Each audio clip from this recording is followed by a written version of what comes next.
Uncle ఇప్పుడు Jubilee hills లో by elections రాబోతున్నాయి కదా, ఏ పార్టీకి గెలిచే అవకాశం? ఎవరు పని చేశారో వాళ్ళకి కల్పిస్తాం. పని చేయడానికి మన అంతే. వాళ్ళు ఇప్పుడు మొత్తం లేని జామ్ అయింది, అన్నీ అయింది, లోపల నీళ్ళు వస్తుంది.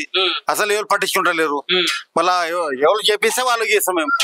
అంటే ఏ పార్టీకి అంటే చెప్పలేము. ఎవరు పని చేసే వాళ్ళకి ఇస్తాం, పని చేయడానికి అంటే ఇప్పటి వరకు గెలిచిన బీఆర్ఎస్ ఏం పని చేయలేదంటారా?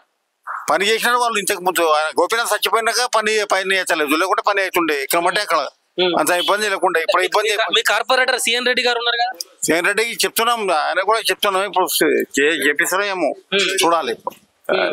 ఇప్పుడు చెప్పాలి, కంప్లైంట్ అయితే ఇచ్చినాం, ఏమైతే ఏమో చూడాలి. చేపిస్తే ఎవరు పని చేస్తే వాళ్ళు కదా. ఇప్పుడు ఈ జూబ్లీ హిల్స్ బై ఎలక్షన్ లో మీ కార్పొరేటర్ సిఎన్ రెడ్డి గారు ఎమ్మెల్యే టికెట్ అడుగుతున్నారు. ఒకవేళ ఎమ్మెల్యే టికెట్ ఇస్తే ఆయన గెలిచే అవకాశం ఉందా? ఉన్నది, కంపల్సరీ ఉంది. చేపిస్తున్నాం కదా, అక్కడక్కడ వస్తారు, అప్పుడప్పుడు వస్తారు. నెల నీళ్ళు అది మొత్తం చూస్తూనే ఉంటారు ఆయన. అట్లా ఏం లేదు. నవీన్ యాదవ్ సిఎన్ రెడ్డి ఇద్దరిట్ల ఎవరు మంచిగా చేస్తారు? అంతా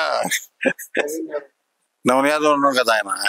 సిఎన్ రెడ్డి అని చెప్పేసి అన్నారు కదా. అది సిఎన్ రెడ్డి కూడా చేసిన వచ్చి అప్పుడప్పుడు ఆయన కూడా ఇప్పుడు వచ్చి చేపించినాడు ఆయన గల్లీలా.